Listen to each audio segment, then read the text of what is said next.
Um ótimo dia, um abençoado dia para você. Estamos reunidos nessa hora com alegria, através da nossa live do Facebook, para nesse domingo de manhã adorarmos a Deus, louvarmos a Deus, porque Deus é bom sempre.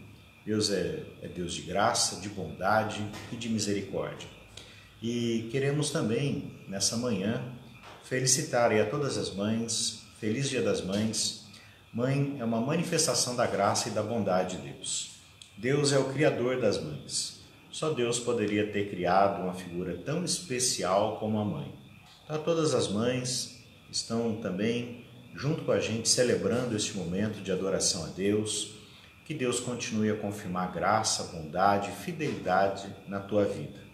Eu gosto sempre de pensar que, numa verdade da palavra de Deus, de que Deus é bom e Ele é muito melhor que a gente. A gente é imagem e semelhança de Deus, mas nós temos imperfeições. Deus é perfeito. E se você ama seus filhos, e se você é capaz de fazer sacrifício pelos teus filhos, e se você deseja o bem para os seus filhos, imagina Deus. Deus é um Pai maternal. Ele é um Deus que nos ama apaixonadamente. E a mãe, essa figura tão bela, é uma figura que vem da graça, da bondade de Deus e do caráter de Deus.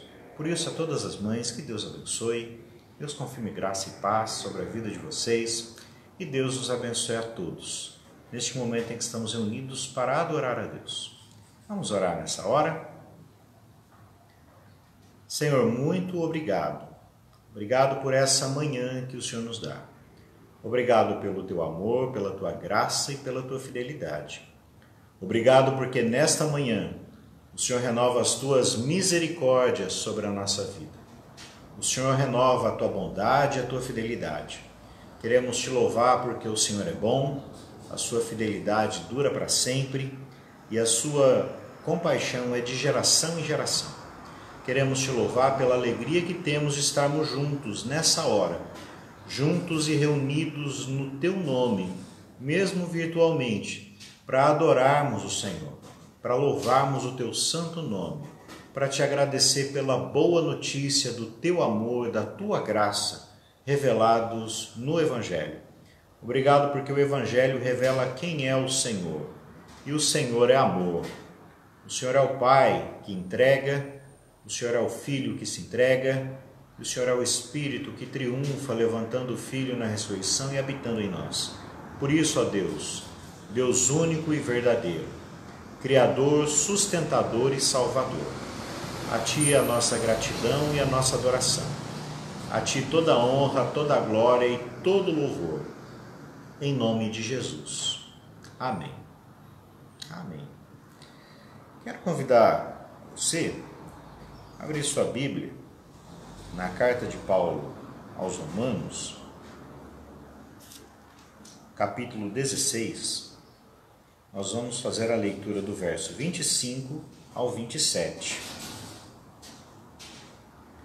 Ora, ao Deus que é poderoso para confirmar vocês segundo o meu evangelho e a pregação de Jesus Cristo, conforme a revelação do mistério guardado em silêncio desde os tempos eternos, e que agora tornou-se manifesto e foi dado a conhecer por meio das Escrituras proféticas, segundo o mandamento do Deus eterno, para a obediência da fé entre todas as nações, a esse Deus único e sábio seja dada a glória por meio de Jesus Cristo, para sempre. Amém. Aqui nós temos o encerramento da carta de Paulo aos Romanos, é uma doxologia, na qual Paulo louva a Deus, exalta a Deus pela sua graça e a sua bondade. Como é que a carta de Paulo aos Romanos ela termina? Ela termina falando sobre o Evangelho, sobre a manifestação da graça, do amor e da salvação de Deus através da vida, da morte e da ressurreição de Jesus. Por meio de Jesus Cristo, Deus é glorificado, porque Jesus é Deus renovando consigo a criação e renovando todas as coisas. Nós só podemos glorificar a Deus de maneira positiva através de Jesus Cristo. Até os ímpios, de certo modo, glorificam a Deus. Deus foi engrandecido em Faraó, no livro do Êxodo. Mas Faraó agiu de maneira obstinada e desobediente. Mas em Cristo podemos, com alegria, participar desse verdadeiro culto, dessa verdadeira adoração a Deus, que, segundo o Evangelho, só é possibilitada e aberta pelo novo caminho inaugurado por Jesus, na sua cruz, na sua ressurreição. E é interessante que na doxologia, o apóstolo Paulo afirma que esse Evangelho, esse mistério que estava oculto desde do passado, agora tornou-se manifesto e foi dado a conhecer por meio das Escrituras proféticas, segundo o mandamento do Deus eterno, para a obediência da fé entre todas as nações. O Evangelho é dado para a obediência da fé. Ele não é dado para a desobediência, a rebeldia. É para a obediência. E a nossa obediência não está pautada na obrigação fria da lei. A nossa obediência está marcada numa relação nova, de amor e de gratidão. Portanto, Deus nos chama para louvá-lo, para adorá-lo, através da obediência por fé do Evangelho.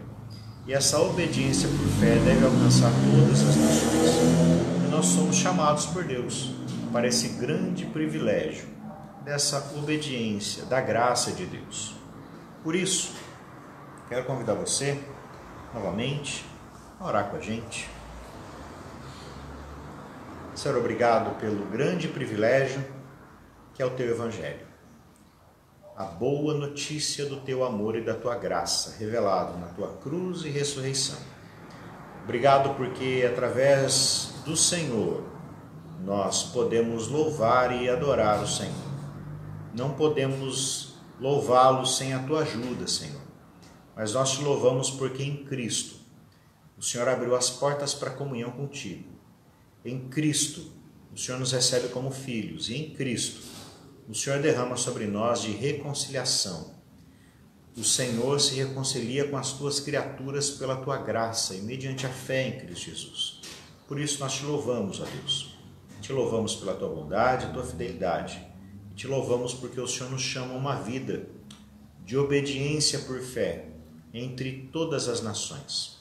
A Ti a nossa gratidão, o nosso louvor, em nome de Jesus. Amém. Amém. Irmãos, os irmãos e as irmãs do Ministério do Louvor, eles não puderam estar conosco nessa hora, mas nós vamos continuar louvando a Deus e adorando a Deus. E eu gostaria de convidar você a estar meditando e refletindo nessa hora, no texto da Palavra de Deus, carta de Paulo aos Romanos, capítulo 1. Nós vamos fazer a leitura do verso 1 ao verso 7. Hoje a gente está parecendo com a Bíblia hebraica. O hebraico se escreve da direita para a esquerda. A gente leu agora há pouco a doxologia de Romanos, o final da carta de Paulo aos Romanos, mas a nossa meditação nesse domingo, pela manhã, é na introdução da carta de Paulo aos Romanos. Romanos capítulo 1, versos de 1 a 7. Eu quero convidar você para fazer a leitura da Palavra de Deus nessa hora. Romanos capítulo 1, versos de 1 a 7.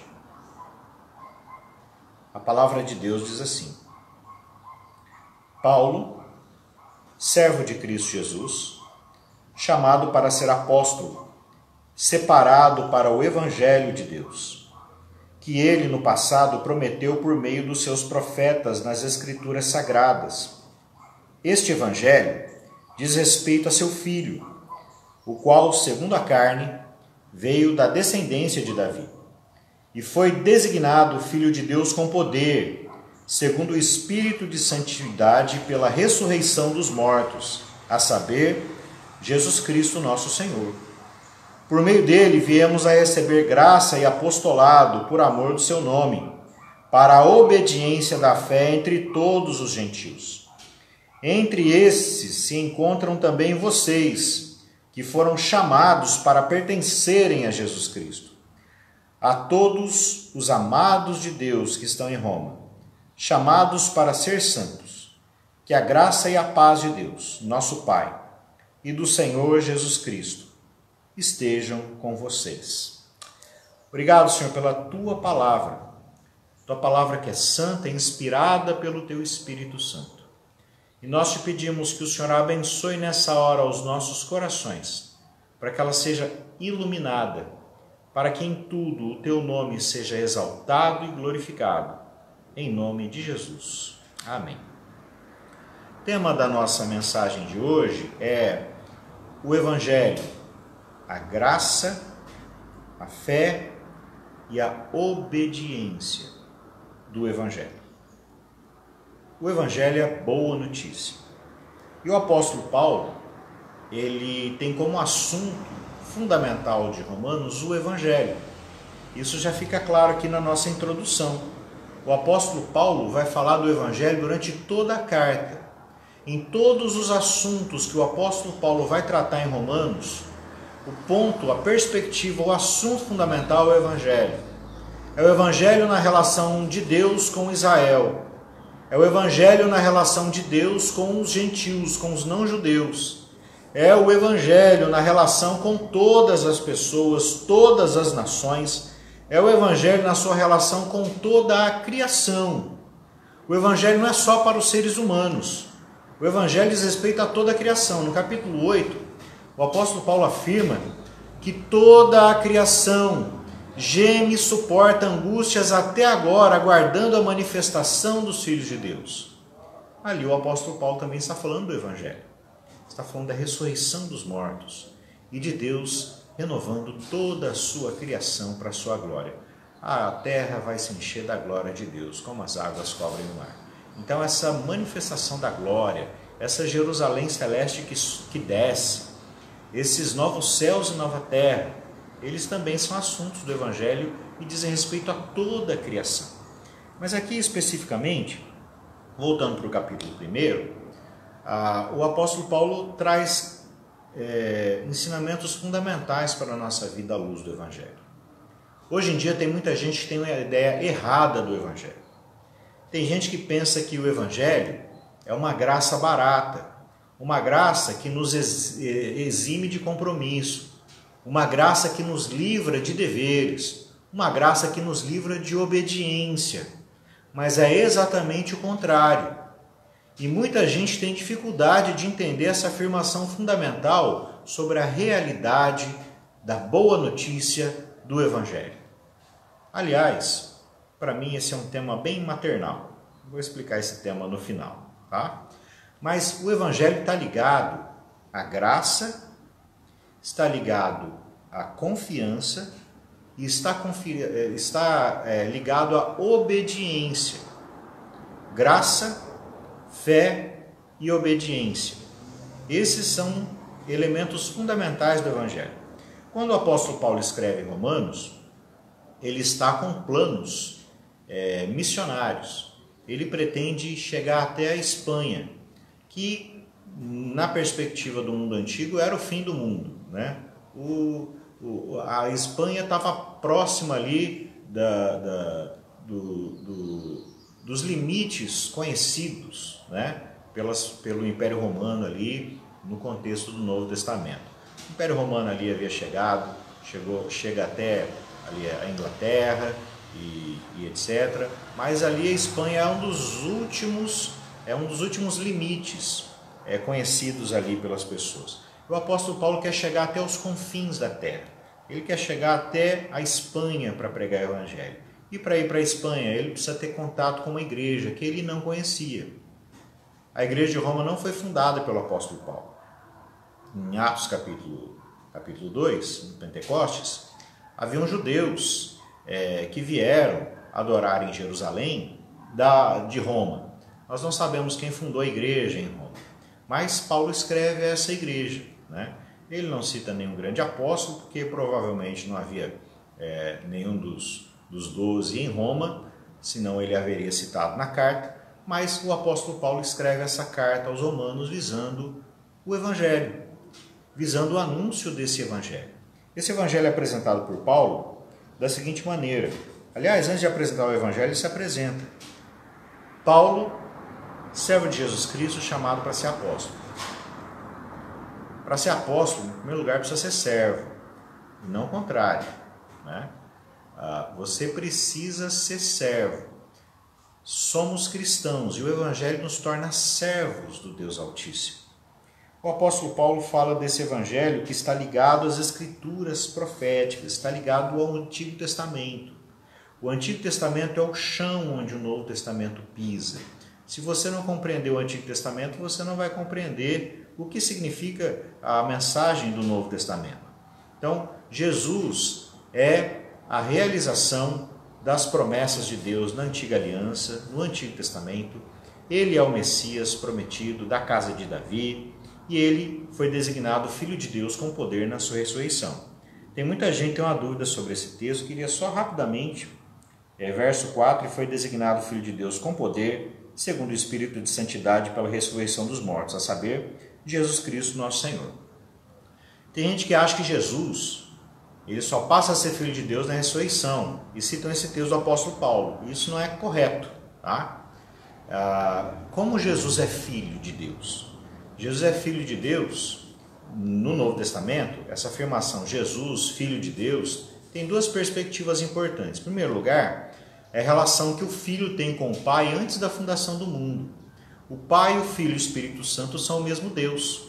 O Pai, o Filho e o Espírito Santo são um antes da fundação do mundo. E eles fazem todas as coisas. Não é só o Pai que cria. O Pai que cria pelo Filho e dá vida através do seu Espírito. Não é só o Filho que salva. O Filho salva segundo a vontade do Pai e no poder do Espírito Santo. E não é só o Espírito Santo que vai renovar todas as coisas. O Espírito do Pai e do Filho vai renovar todas as coisas e trazer novos céus e nova terra. Tudo que Deus faz, Deus está junto. Em alguns momentos, alguma pessoa da Trindade pode ser colocada em destaque, mas tudo que Deus faz é obra da Trindade. Então, nesse sentido, Jesus é Filho de Deus por quê? Porque ele é um com o Pai antes da fundação do mundo. É uma relação exclusiva de Jesus. Nós somos filhos de Deus, mas somos filhos de Deus por adoção em Cristo. Mas Cristo é Deus com o Pai. Essa é uma relação superior ao tipo de relação que a gente tem. Mas é uma relação que, pela graça, Deus nos chama a participar em Cristo Jesus. Em segundo lugar, essa expressão, foi designado Filho de Deus com poder segundo o Espírito de Santidade. O Salmo 2 afirma, tu és meu filho, hoje eu te gerei. O Salmo 2 fala do rei, provavelmente na cerimônia ali de entronização. No Antigo Testamento, os reis eram chamados de filhos de Deus. Então, por que o apóstolo Paulo está fazendo referência aqui ao fato de que Jesus é o Messias? Ou seja, da mesma maneira que o rei começava a reinar no dia da entronização, e assim ele era chamado Filho de Deus, Jesus, quando ressuscita dos mortos, ele sobe ao céu e se assenta à direita do Pai. Para quê? Para reinar. E ele reina hoje. E ele é designado Filho de Deus com poder no sentido da afirmação do próprio Pai que ele é o Cristo, ele é o Salvador, ele é o Messias. E na sua ressurreição, ele passa a reinar na condição de Messias. Ele assume o seu trono. Ele reina hoje, como nós cantamos muitas vezes em cânticos da igreja. Então esse evangelho diz respeito a esse Jesus Cristo. Jesus Cristo, que é Filho de Deus. Para entender essa questão da filiação, imagina o seguinte, um homem tinha uma empresa e ele tinha um filho, que era herdeiro de tudo que ele possuía. E um dia esse homem precisou de alguém para ocupar a gerência da sua empresa. Então ele fez o seguinte, ele fez um anúncio e fez um teste. E quando aquele homem foi conferir os testes, quem foi o melhor avaliado nos testes? Foi o seu próprio filho. Portanto, o filho, que já era herdeiro de todas as coisas, agora ele vai ser colocado à frente dos negócios da família. Ou seja, ele merece a posição que ele ocupa e ele tem o direito de toda aquela empresa por herança. É isso que acontece com Jesus. O filho que já era um com o pai antes da fundação do mundo, ele foi o aprovado por Deus. Ele foi tentado em todas as coisas e sem pecado. Por isso, ele ressuscita dentre os mortos, derrota completamente a morte e todos os inimigos de Deus. E está sentado à direita do Pai, reinando. E nós somos chamados a participar dessa relação com Deus. Mas eu queria chamar a atenção de você e a nossa atenção de maneira especial, hoje, ao verso de número 5. Por meio dele, de Jesus Cristo, viemos a receber graça e apostolado por amor de seu nome, para a obediência da fé entre todos os gentios. Entre esses se encontram também vocês, que foram chamados a pertencerem a Jesus Cristo. Presta muita atenção. Você tem um chamado. E esse chamado começa com a convicção que somos chamados a pertencermos a Jesus Cristo, através do Evangelho. Pertencer a Jesus Cristo. A minha vida não é minha, ela pertence a Deus. Tudo que eu sou e que eu tenho pertence a Deus. Eu não sou dono de nada. Eu pertenço a Jesus Cristo. Eu fui resgatado por Ele. Ele é meu Senhor e meu Salvador. E eu não me aborreço disso, muito pelo contrário. É uma excelente notícia o fato de que o meu Senhor, Ele é muito melhor e mais generoso comigo do que eu mesmo. Ele é bom. Ele é Deus de graça e misericórdia. E essa graça e essa misericórdia são reveladas no Evangelho.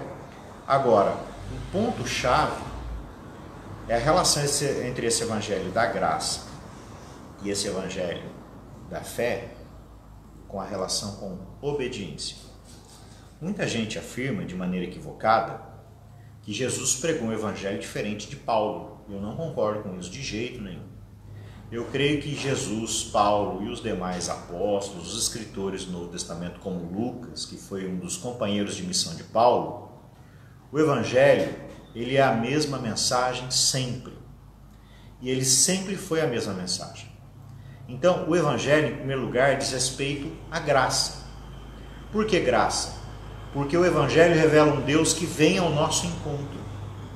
Quando Jesus morre na cruz, o véu do santuário que separava a presença de Deus das demais dependências do templo e das pessoas, o véu é rasgado de cima para baixo para mostrar que é uma ação de Deus.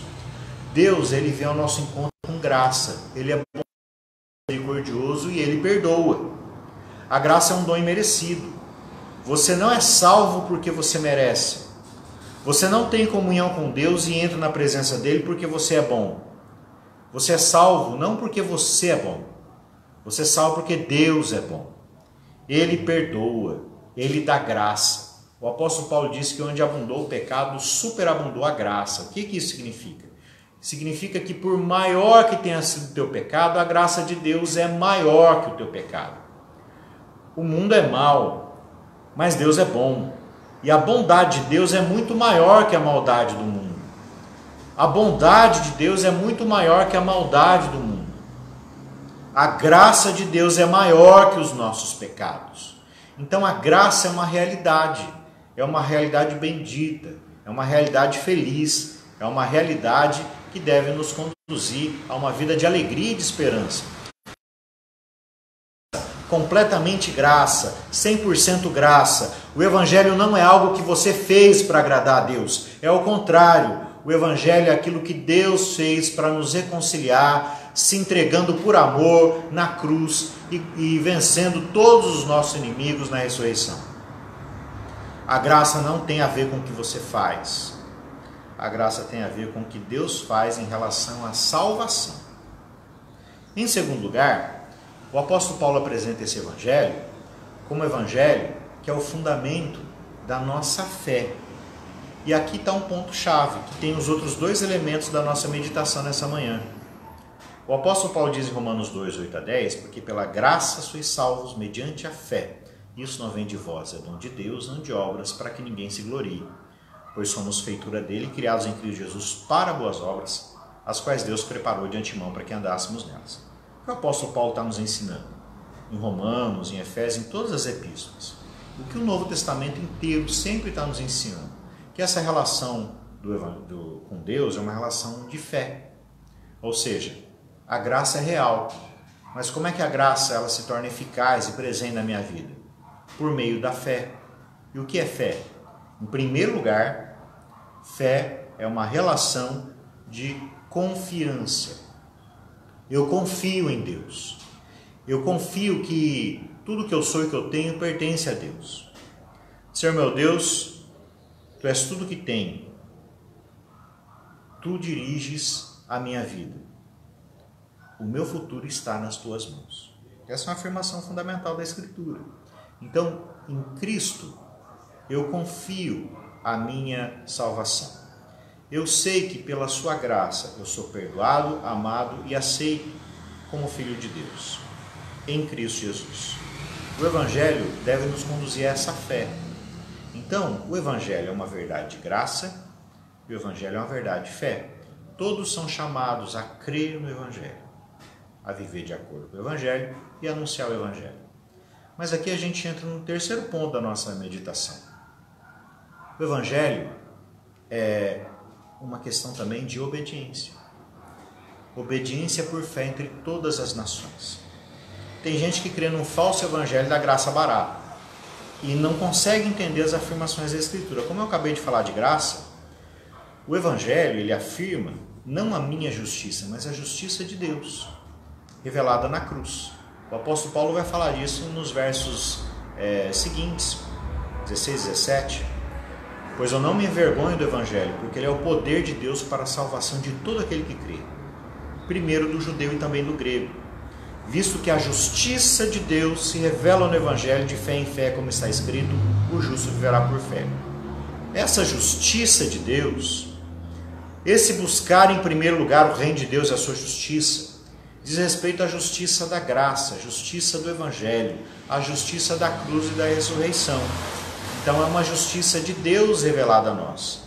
No entanto, quando eu creio nesse evangelho da graça, nesse evangelho que aponta não para a minha bondade e justiça, mas para a bondade e para a justiça de Deus, quando eu confio em Deus e na sua palavra, e confio em Deus em relação ao seu amor, ao seu perdão e à sua presença na minha vida, essa graça, ela não é barata. Por quê?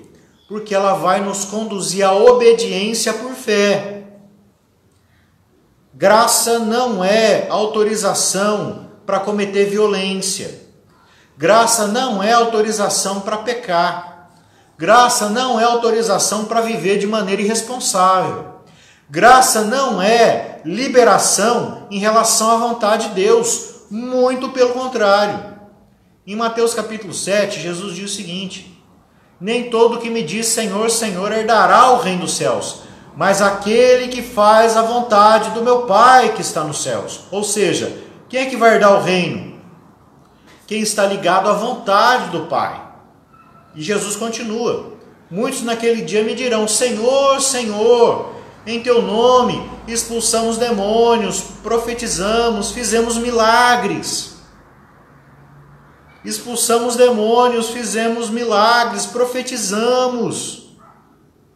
Olha o que Jesus vai dizer para muita gente. Então lhes direi explicitamente: nunca conheci vocês. Afastem-se de mim os que praticam a iniquidade. Daí muita gente afirmar que Jesus pregava uma nova lei e o Paulo pregava o evangelho da graça, por não entender que as duas coisas estão intimamente ligadas. Por quê? Porque a graça de Deus não apenas nos traz perdão da culpa do pecado, mas a graça de Deus, a cada dia, nos dá vitória contra o poder do pecado. Traduzindo, a graça de Deus que te traz perdão é a graça que te conduz à vontade de Deus, à obediência à vontade de Deus. E aqui tem um ponto que muita gente não entendeu até hoje. Eu não sou salvo porque eu obedeço a Deus, mas é o contrário. Eu obedeço a Deus porque sou salvo. Ou seja, essa graça que traz perdão, essa graça que traz cura, essa graça que traz esperança, ela nos conduz à obediência por fé. Então, se você acha que é cristão, mas dá para passar a vida negligenciando a vontade de Deus, desobedecendo a palavra de Deus, rebelde à vontade de Deus, você não entendeu o evangelho da graça, porque a graça custa tudo. Jesus disse: se você quiser vir após mim, a si mesmo se negue, a cada dia tome a sua cruz e siga-me. E isso faz parte da boa notícia. Ou seja, Deus quer te livrar de todos aqueles maus caminhos que os teus desejos e paixões querem te conduzir. Mas Ele quer te conduzir para um caminho melhor, para uma justiça maior. Não vim revogar a lei e os profetas, não vim anular, eu vim para cumprir. Jesus veio para cumprir a lei, Ele nos dá uma lei superior. Não é a lei da mera regra que você deve cumprir. Não é apenas um mandamento, mas também é um mandamento. Mas é um mandamento de amor e graça, no poder do Espírito Santo. Então o Evangelho afirma que todo o Novo Testamento afirma, os Evangelhos, as cartas, o Apocalipse, essa verdade fundamental. Jesus é Rei, Ele é o Senhor, e não existe fé salvadora sem santificação. Não existe fé salvadora sem obediência por fé. Não existe fé salvadora sem se entregar constantemente à graça de Deus e à sua vontade, ao seu perdão, à sua bondade, à sua fidelidade e à sua justiça. E nesse tempo em que a gente está passando, é muito importante que a gente entenda isso. Isso tudo faz parte da boa notícia. Porque se você não andar em obediência a Deus, você vai viver de uma maneira que não vale a pena. E Deus te ama. O Evangelho é uma verdade de graça, o Evangelho é uma verdade de fé, e fé na Bíblia são duas coisas inseparáveis: confiança e fidelidade.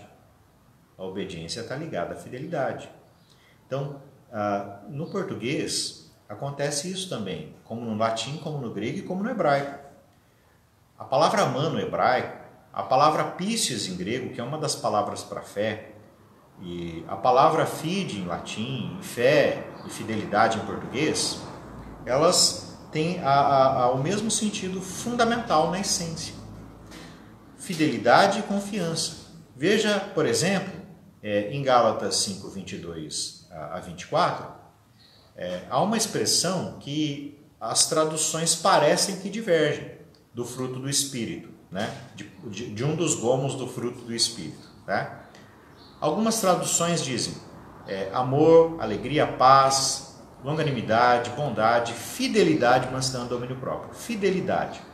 Algumas traduções trazem fidelidade, outras trazem fé. É a mesma palavra, e as duas traduções não apenas estão corretas, mas são complementares. Não existe fé sem fidelidade. Não existe fé sem obediência. Não existe fé sem serviço. Por quê? Porque o amor leva ao serviço. O amor nunca pergunta em quem eu vou mandar. O amor pergunta a quem eu vou servir. E quando nós amamos a Deus, nós servimos a Deus. Mas não servimos a Deus por medo de condenação, porque temos segurança da nossa salvação em Cristo Jesus. Nós servimos a Deus por amor e gratidão. Os filhos e filhas de Deus vão servir a Deus. Os filhos e filhas de Deus vão andar em obediência por fé.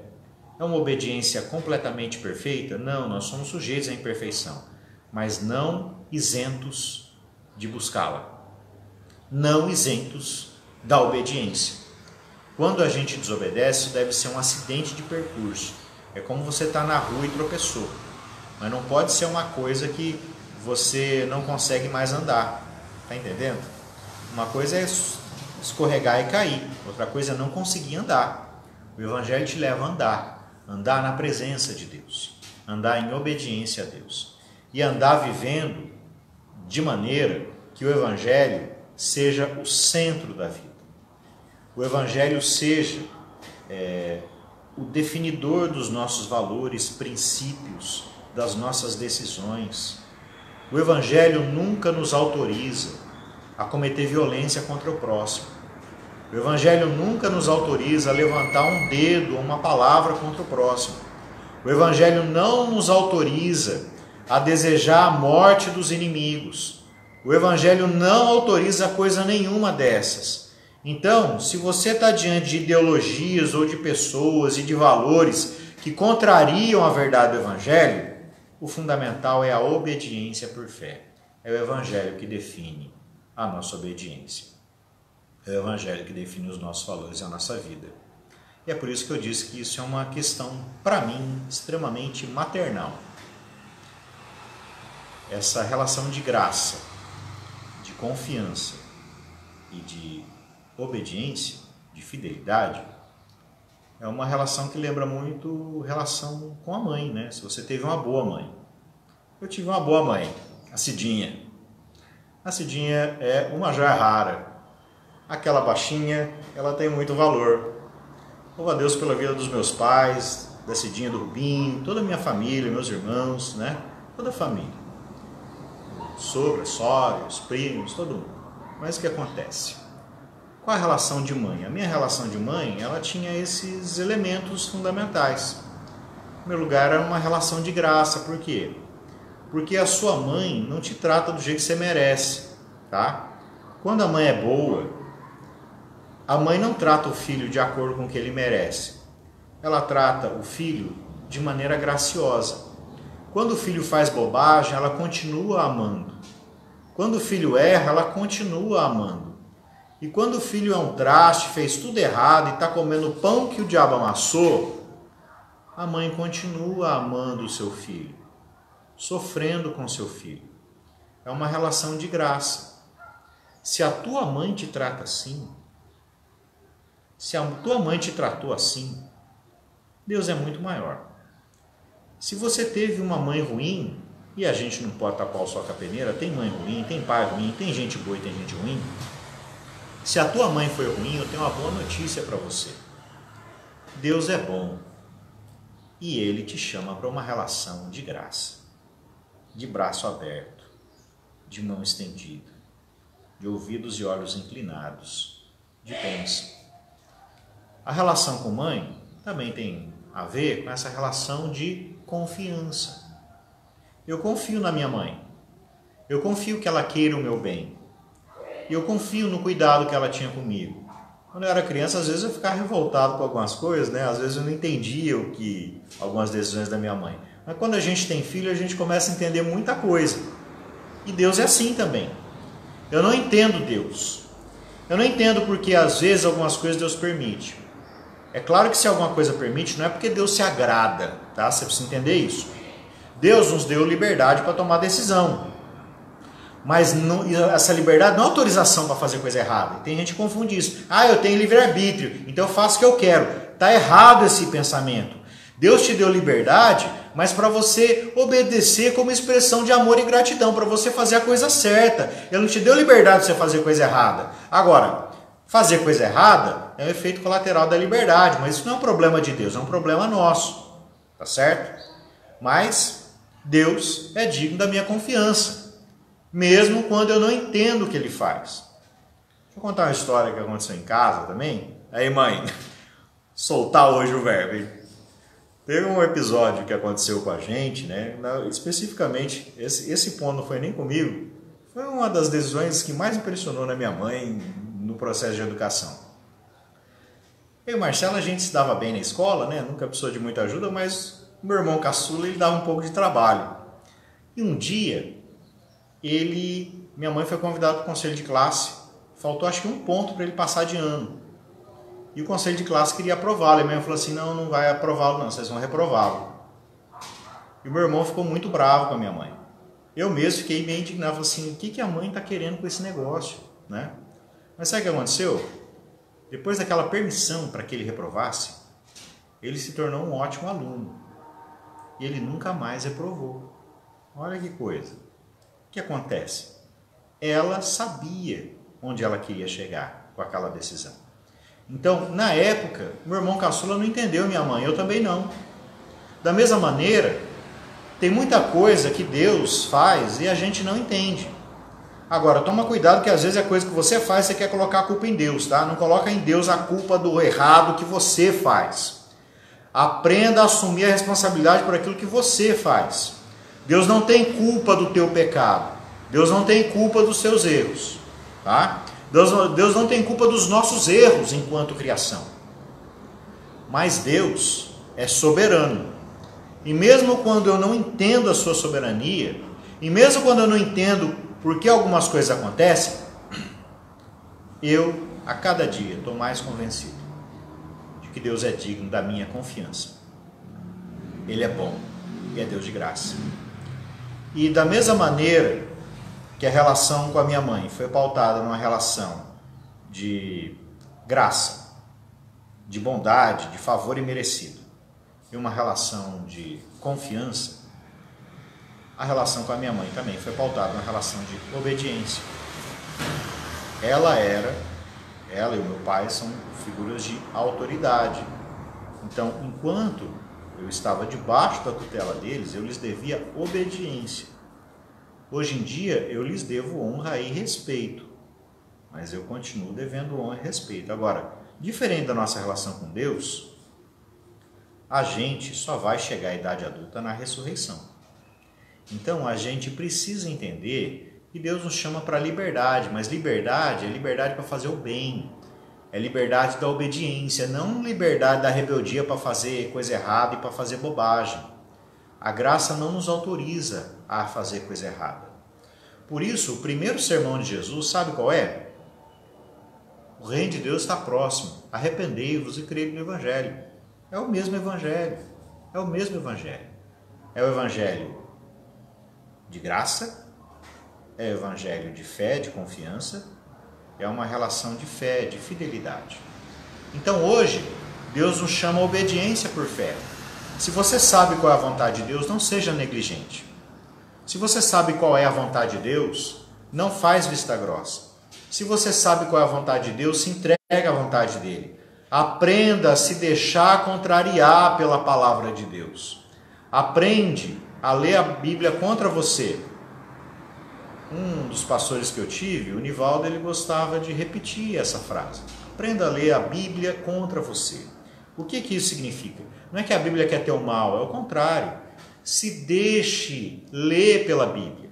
A Bíblia é um livro que lê você. Ela revela quem você é. Ela revela as nossas fraquezas e as nossas debilidades. E nós temos. Deixe que a Bíblia leia você. Deixe que ela confronte o teu pecado. E se arrepende. E muda de atitude. E toma uma nova posição. Então, esse é o Evangelho da Boa Notícia. E o Evangelho é uma mensagem maternal. É a mensagem de um Deus que nos trata como graça, com graça, como a nossa mãe, se você teve uma boa mãe. É uma relação de confiança. E é uma relação de obediência. Mas é obediência de amor. É obediência de graça. A graça não apenas te livra da culpa do pecado, mas ela te livra do poder do pecado. Ou seja, graça não é só justificação do pecado, é justificação no conduzir para uma nova vida de justiça, para uma vida de obediência.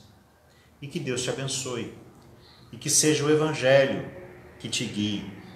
Hoje em dia eu vejo muita gente que parece estar vivendo muito mais em função de outras coisas do que da verdade do Evangelho.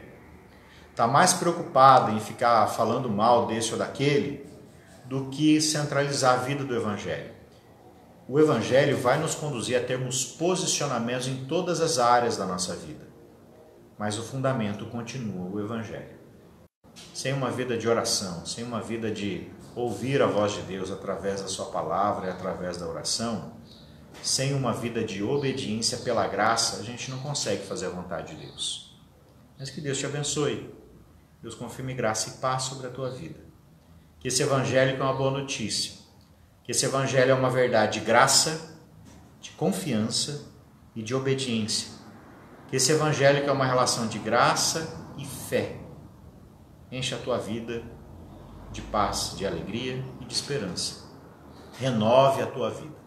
Que no poder do Espírito Santo estejamos ouvindo a voz de Deus nesses dias, para a glória de Deus, e obedecendo por fé o Evangelho. Deus tem um chamado para você. Sabe qual é o chamado?